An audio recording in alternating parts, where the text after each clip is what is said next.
Presiden Joko Widodo disebut merasa sangat marah besar dengan penanganan kasus tewasnya Nofriansyah Yosua Huta Barat alias Brigadir J.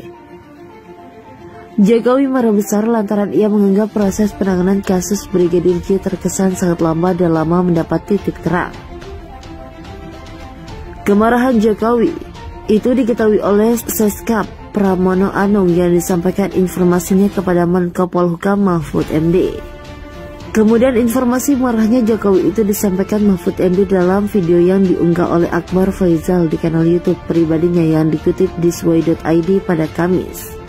Saat ada seorang pengusaha, "Mantu, saya ketemu Pak Pramono Anung, saya bilang mau ketemu Presiden. Kasus ini Brigadir J bagaimana? Pak Presiden bagaimana arahnya?" Tutur Mahfud MD. Pak Pramono bilang, "Wah tegas Pak, enggak perlu, yakinlah saya wong Pak Presiden marah betul dan kenapa lama tambahnya." Setelahnya Mahfud MD bertemu langsung Jokowi saat menggelar adanya sebuah rapat internal. Dalam pertemuan itu Jokowi disebut Mahfud MD telah meminta menyelesaikan kasus Brigadir J demi tidak memicu adanya isu-isu liar yang tersebar di ruang lingkup masyarakat. Terus ada rapat lagi, saya ketemu Presiden, diarahkan itu agar tidak timbulkan isu macam-macam dan cepat diselesaikan dan jangan ditutupi, paparnya. Kapolri Jenderal Listio Sigit Prabowo bahkan dikatakan Mahfud MD sempat dipanggil datang ke istana pada Senin 8 Agustus 2022 lalu. Permintaan Jokowi ke Listio Sigit tetap sama, yakni bisa segera menuntaskan kasus Brigadir J dengan cepat. Selain itu Mahfud MD ditangani dengan langkah yang sangat lama. Saya bilang terjemahannya jangan lama-lama, itu kalau lama kepercayaan masyarakat hilang. Terus saya komunikasikan ke Pak Beni Mamoto, terang Mahfud MD. Lalu tengah malam Kapolri kontak saya, "Pak Menko, ini sudah terang benderang, ini Senin malam pesannya dari Kapolri," sambungnya. Sebelumnya Mahfud MD mengatakan bahwa Irjen Verdi Sambo ternyata punya kelompok kuat di dalam internal Mabes Polri. Bahkan kelompok tersebut disebutnya saat ini sudah menjadi seperti sebuah kerajaan yang utuh. Maka dari itu Mahfud MD menilai dengan adanya persoalan struktural tersebut membuat penuntasan kasus ini menemui hambatan yang cukup sulit. Diketahui bahkan hingga kini proses penyelesaian kasus pembunuhan Brigadir J di rumah dinas Verdi Sambo masih belum kunjung selesai sepenuhnya. Hal tersebut disampaikan Mahfud MD dalam video yang diunggah oleh kanal YouTube Akbar Faizal Yun Sensoret dan dikutip di sway.id.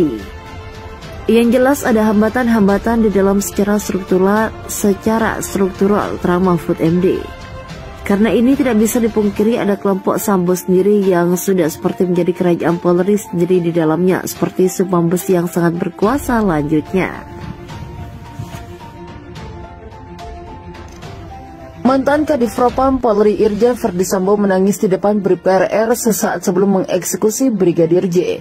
Saat itu Verdi Sambo menangis menceritakan dugaan pelecehan seksual yang dilakukan Brigadir J terhadap Putri Chandrawati. Hal itu diceritakan oleh Brigjen R melalui kuasa hukumnya Erman Umar yang belakangan ini mulai muncul ke publik. Kemunculan Erman Umar ini seolah menandakan adanya perlawanan dari Brigjen R terhadap Verdi Sambo. Ia pun belak-belakan mengurai peristiwa yang terjadi di rumah pribadi Verdi Sambo sesaat sebelum Brigadir J dieksekusi. Menurutnya, Verdi Sambo menangis di depan Brigjen R sebelum akhirnya berencana membunuh Brigadir J.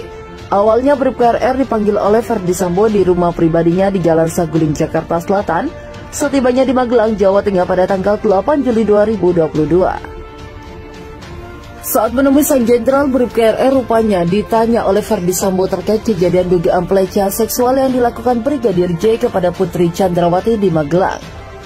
Kan di Saguling itu dipanggil dia ditanya.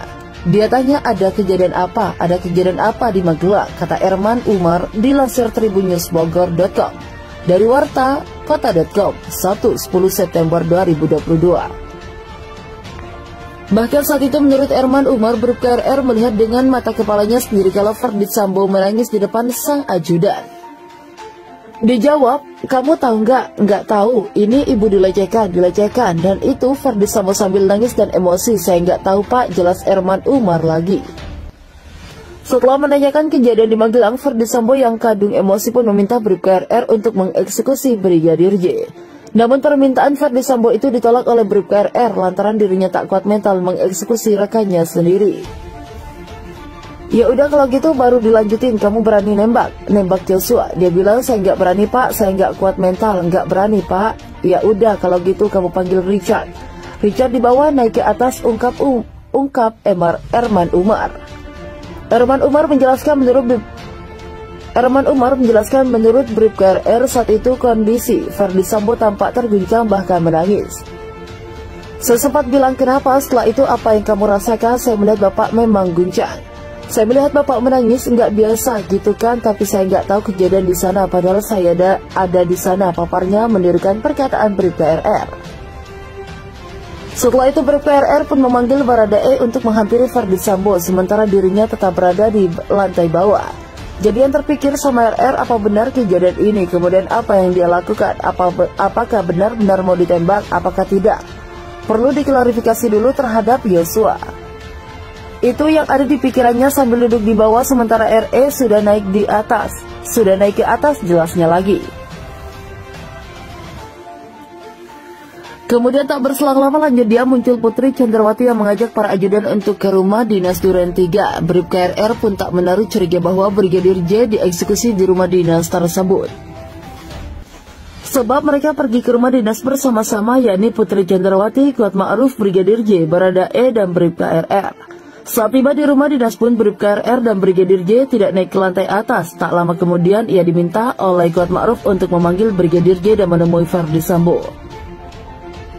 Bribka RR, Brigadir J, dan Kuat Ma'ruf kemudian berjalan beriringan dari halaman rumah. Namun setibanya di pintu masuk, Brigadir J dan Kuat Ma'ruf masuk terlebih dahulu ke dalam rumah tersebut. Sementara Bribka RR harus melepas sepatunya yang ia kenakan terlebih dahulu. Jadi jalanlah si Kuat beriringan dengan Joshua. Terakhir paling duluan Joshua, kata Erman Umar. Namun saat menyusul keduanya masuk ke dalam rumah, Bribka RR pun langsung kaget dengan apa yang ia lihat di dalam rumah. Di sana dirinya melihat rekan sesama ajudannya itu sudah ditembak oleh Baradae. Si RR dia pakai sepatu, buka sepatu, jadi ada jeda. Tapi pas dia di dalam, dia udah langsung melihat kejadian tembak itu, menembak, kata Erman Umar lagi. Saat penembakan itu terjadi, Bribka RR juga mengaku melihat Ferdi Sambo dan Kuat Ma'ruf turut menyaksikan penembakan terhadap Brigadir J. Pada saat kejadian dia melihat entah berapa kali, dia udah nggak ingat apakah 3 kali Richard menembak. Sambo agak ke samping, si Kuatnya di belakang Sambo. Si Rikinya posisinya agak di belakang Richard, beber Erman.